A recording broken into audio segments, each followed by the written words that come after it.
A few moments later. Grabe, ilang oras lang lumipas ang ulan. Ganito nakalalim ang baha. Lumagpas na po sa kalsada ang baha sa amin dito. Grabe talaga. Hindi ko to inaasahan ah. Yan no, tignan nyo. Yan. Dati po hindi po naaabot ng baha ang kalsada namin dito. Dito po sa Barangay Bagunuwas, San Enrique, Negros Occidental. Yan, tignan nyo. Ayun.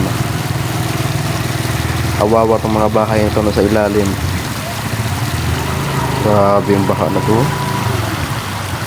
Grabe sigurin. Yan. Grabe. Parang hindi na talaga to maganda na yung baha tumanagpas na po sa kalsada namin. Pabihira na po nangyayari mga bagay na ganito. Grabe oh, ang haba. Grabe. Hindi ako makapaniwala dito guys na yung baha dumagpas sa kalsada namin. Nakalain yun. Grabe to. Kaya tignan yung mga bahay oh.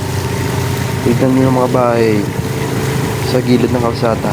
Yung mga mas mababaw pa sa kalsada.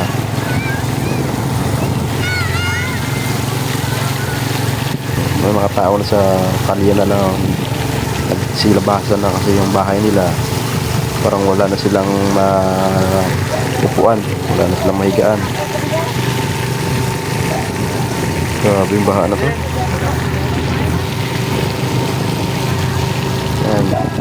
Balik guys, pauwi nga pala ako dito guys. Galing ako ng trabaho.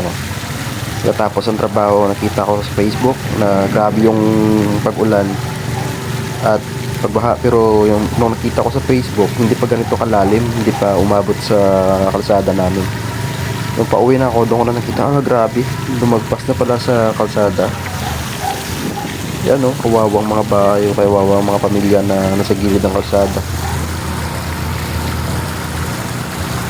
Grabe, parang dagat na. Parang dagat na yung lugar namin dito. Yan. By the way, tricycle lang pala yung sinakyan ko dito para nakita ko talaga kung anong sitwasyon. Yan o, yung bahay, tignan nyo. Yan, halos lulubog na lahat. Yan. Yan o, yung sa gilid ng kalsada, yung mga bahay. Yan.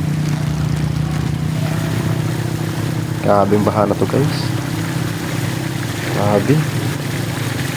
At hindi na po guys ang mga bahay na apektuhan dito, no. Pati yung mga fish pond, yung mga malaking fish pond na lumisyante dito sa amin. Halos yung halos lahat ng kanina mga fish pond ay umapaw ang tubig. Kaya panigurado malaking kawalan nito sa kanila kasi yung mga isda nila wala na, nagsilabasan na lahat. Yung mga hipon nila, yung mga bangus, tilapia, sari-saring mga isda po. Kaya ang ginagawa po ng mga tao dito sa amin po, kumukuha po sila ng lambat, nilalagay po nila sa gilid ng kalsada kung saan po pwedeng lumabas yung mga isda sa fish pond. Ang iba po marami pong nakuha, siguro mga sobra isang banyera, siguro mga isang sako, mga isda at mga pasayan. Kasi nga po pumapaw talaga ang fish pond dito sa amin. Marami po kasing fish pond dito sa amin. Halos lahat ng kabuhayan dito sa amin, ang palay at saka fish pond, ito lang po yung mga hanap buhay dito sa amin. So panigurado lugi talaga yung mga nagmamayari ng mga fish ponds dito sa amin. So ayan guys, so tignan nyo gaano kalalim ang tubig dito sa amin. Hindi talaga to ini-expect ng lahat. Hindi natin to ini-expect na ganito kalalim ang baha. Kasi dati kahit ilang araw pa umulan dito sa amin, hindi talaga umaapaw ang tubig dito sa kalsada namin. Pero ngayon, tignan nyo, parang nagmistulang sapa, parang nagmistulang gilid ng dagat na po yung aming lugar. Ayan. At ipapakita ko po sa inyo mamaya. Pagpasok ko sa amin, binabangka ko na lang po para makapasok dun sa amin. So ito na guys, papakita ko na sa inyo. Yan, dito guys, para makapasok ako dun sa amin, sumakay ako ng bangka. Magandang diskarte ito ng bata, no, kasi isang sakay papunta doon sa loob, 10 piso lang yung 10 piso lang ang bayad. So ang ginawa ko dito guys, binigyan ko siya ng 30 pesos para mas malaki yung income niya at makapagdagdag pa sa pambili ng bigas nila. So ayan guys, nagmistula akong artista dito guys, oh. Ayan. Nagmistula akong artista dito. Ayan. Video muna para merong ebidensya. So ayan. Ayan guys, papalapit na kami sa aming bahay.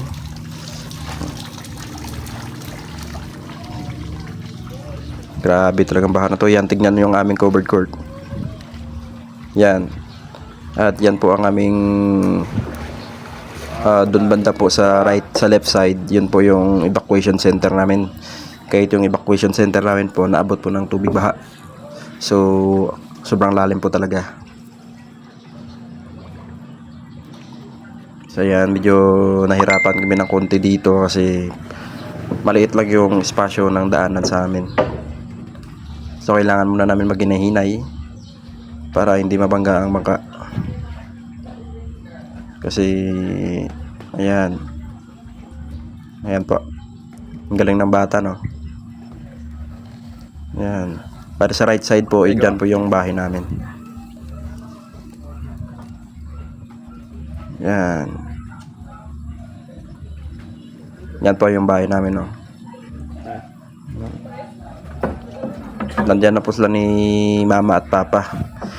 Hindi muna sila bumaba kasi sobrang lalim kasi ng tubig. Yan po.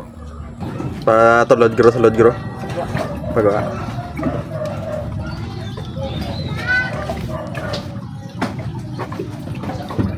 Burn out sa inyo, ah? Oh, di po gawran out gali.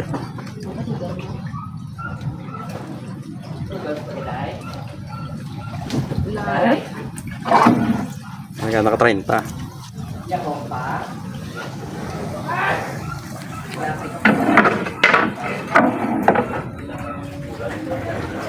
Go ah.